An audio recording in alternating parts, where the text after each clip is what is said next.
সম্মানিত দর্শক মণ্ডলী, আসসালামু আলাইকুম। লোগো ডিজাইন টিউটোরিয়ালে আপনাদের স্বাগত জানাচ্ছি। আজকের লোগো ডিজাইনের প্রথম ক্লাস।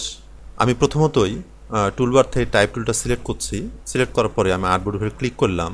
দেন আমি মাউস থেকে রাইট বাটন ক্লিক করে আমি সাইজটা একটু বড় করে নিচ্ছি যাতে আমাদের দেখতে সুবিধা হয়। আমি 36 করলাম। দেন এখানে আমি লিখছি এক্সপোজ, EXPOSE, এক্সপোজ। এটা হচ্ছে আমাদের লোগো টেক্সট। আমি সিলেকশন টুলে চলে গেলাম। দেন এটা লোয়ার কেস হয়ে আছে, আমি আপার কেস করতে যাচ্ছি। আমি টাইপ মেনুতে যাচ্ছি, এখান থেকে চেঞ্জ কেস, দেন আমি আপার কেস করে দিলাম। লোগো ডিজাইনের ক্ষেত্রে গুরুত্বপূর্ণ ভূমিকা পালন করে ফন্ট সিলেক্ট করা। কাজে আমরা এখন একটা ফন্ট সিলেক্ট করব। তো আমি যে ফন্টটা সিলেক্ট করতে চাচ্ছি সেটা হচ্ছে নেকজা রেগুলার। তো আমি এখানে লিখে দিচ্ছি NEX, সরি এখানে স্ল্যাব শরীফ সিলেক্ট করা আছে, আমি এটা অল করে দিলাম। দেন এখানে লিখলাম নেকজা রেগুলার, এটা আমরা সিলেক্ট করলাম। যখন আমরা কোনো লোগো ডিজাইন করতে যাব, প্রথমেই যে কাজটা আমরা করতে পারি, কোনো কিছু জানা না থাকলেও আমরা যে কাজটা করতে পারি সেটা হচ্ছে একটা ভালো ফন্ট সিলেক্ট করে সেই ফন্টটাই আপনি আপলোড দিয়ে দিবেন ওয়েবসাইটে বা কন্টেস্টে আপনি আপলোড দিয়ে দিবেন বা বায়ারকে আপনি দেখাবেন। তো আমি মনে করছি যে নেকজা রেগুলার এটা একটা ভালো ফন্ট। এরপরে আরও অনেক ভালো ভালো ফন্ট আছে, আপনারা সেগুলো সিলেক্ট করতে পারেন। এখান থেকে আমি গুড টাইম বা এটাও সিলেক্ট করতে পারি। দেন আমাদের যেটা পছন্দ আমরা সেটা শুধুমাত্র কোনো কিছু না করে শুধুমাত্র একটা ভালো ফন্ট সিলেক্ট করে সেটা আমরা লোগো হিসাবে সেভ করে আমরা ওয়েবসাইটে আপলোড করে দিতে পারি। তো যা হোক, আমি এটা রেখে দিচ্ছি। আমি যে গুড টাইম যে ফন্টটা নিলাম, এখান থেকে আমি এখন এখানে যেটা করছি সেটা হলো আমি এটা সিলেক্ট রাখা অবস্থায় আমি এখান থেকে ক্যারেক্টারে যাচ্ছি। ক্যারেক্টার থেকে এখানে ট্র্যাকিং যে অপশনটা আছে এখানে আমি 500 লিখে দিচ্ছি।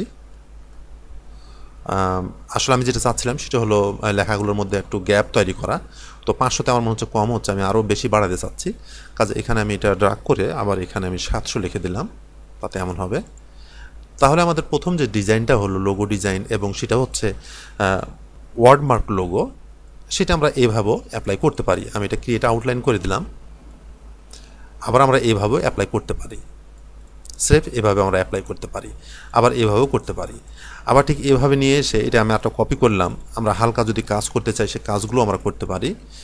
যেমন আমি ইয়ের এই অংশটা দেখেন, এখানে এই ফন্টটা ইয়ের এখানে ছোট আছে, আমি এটা এখানে লাগাই দিলাম। দেন দুটা সিলেক্ট করে আমরা এখানে পাথফাইন্ডার আমার নাই, আমি উইন্ডোজ যাচ্ছি, উইন্ডোজ থেকে পাথফাইন্ডারটা আমি নিয়ে আসলাম এবং এখানে এটা রেখে দিলাম। দেন এখানে ক্লিক করে প্রথমে যে শেপ মোডের প্রথমে যেটা আছে ইউনাইট, আমরা এখানে ক্লিক করলাম। দেন এটা যোগ হয়ে গেল।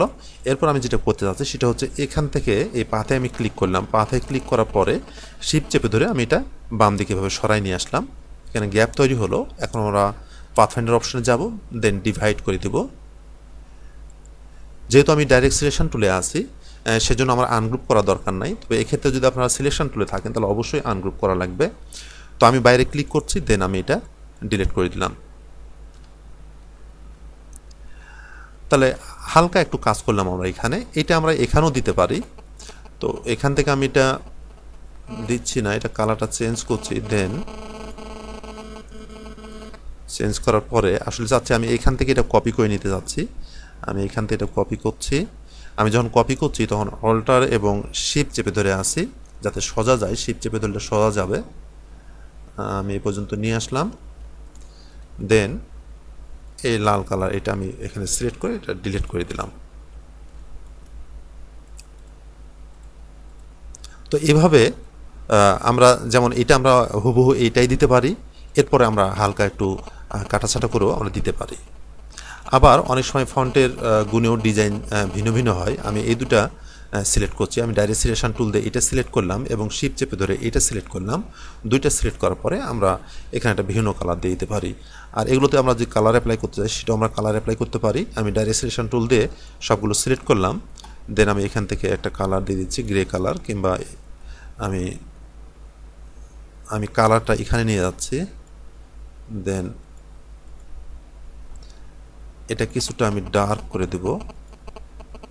আমি ব্লু কালার দিলাম, ঠিক এই।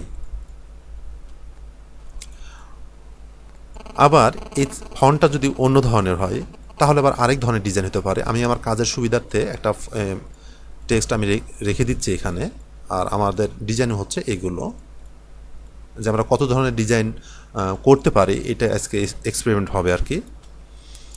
আমি এখানে যে ফন্টটা এখন দিচ্ছি সেটার নাম হচ্ছে ইথনোসেন্ট্রিক। আমি এখানে ক্লিক করার পরে ইথনোসেন্ট্রিক লিখে দেবো, ETH লিখতে দেখেন ইথনোসেন্ট্রিক চলে আসছে। আমরা এটা সিলেক্ট করলাম।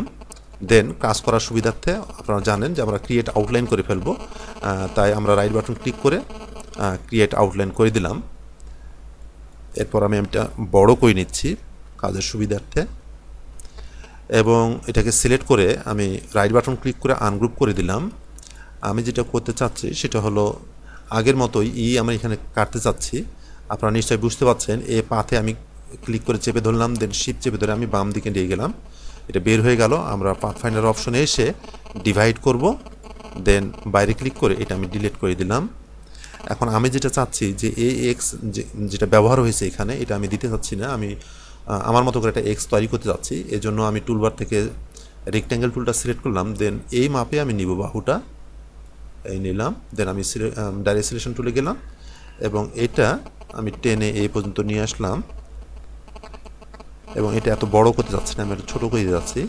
আমি অ্যারো দিয়ে লেফট অ্যারো দিয়ে আমি একটু এদিকে নিয়ে আসছি।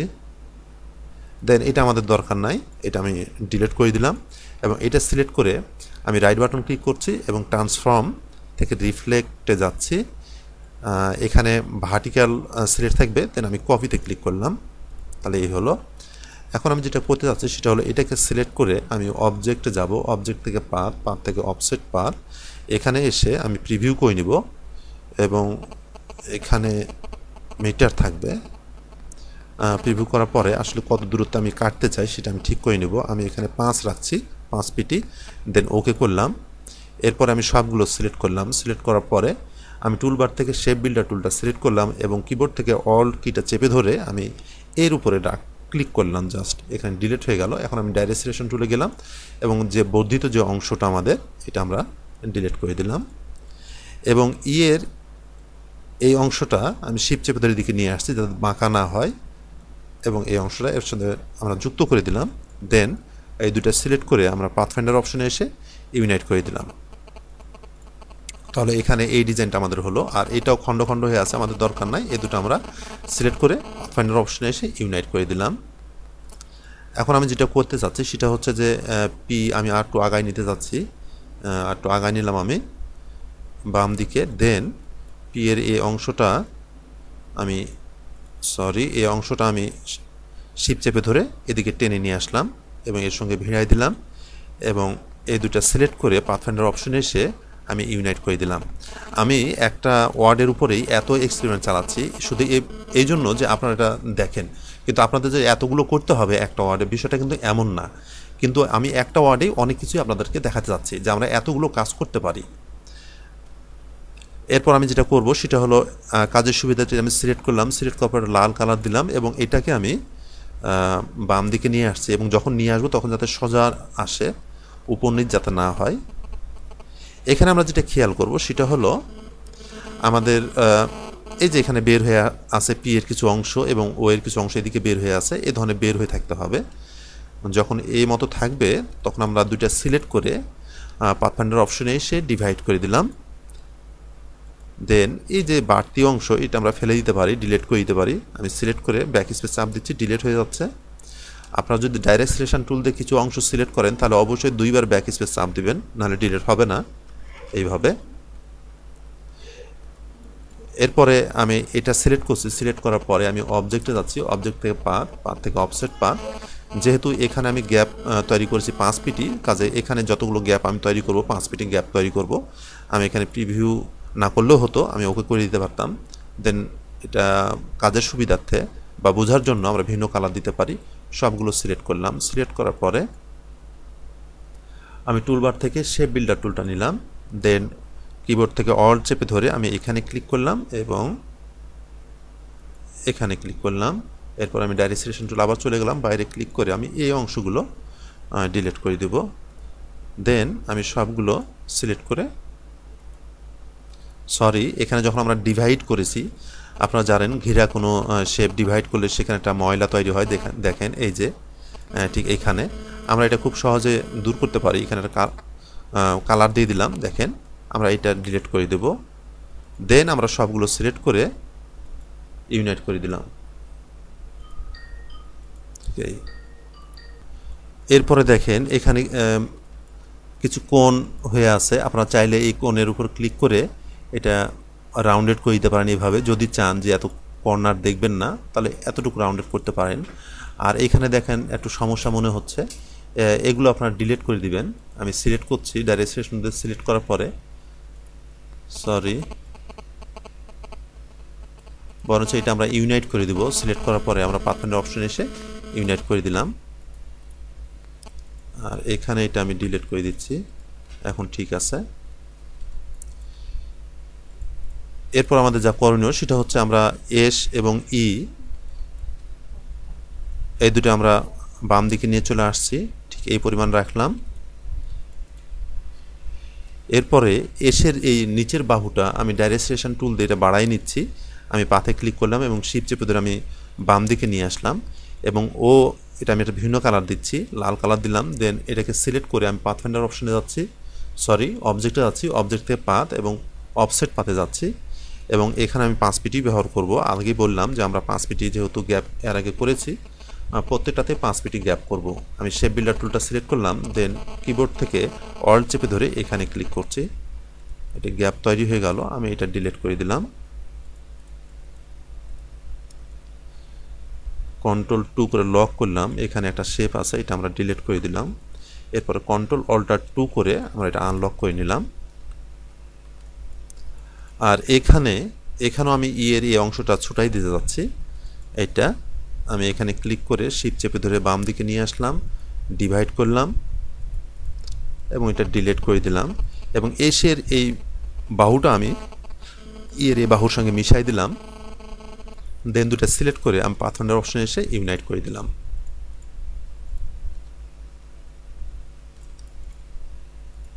সবগুলো সিলেক্ট করার পরে আমরা একটা কালার দিয়ে দিলাম, আমি ব্ল্যাক কালার দিয়ে দিচ্ছি।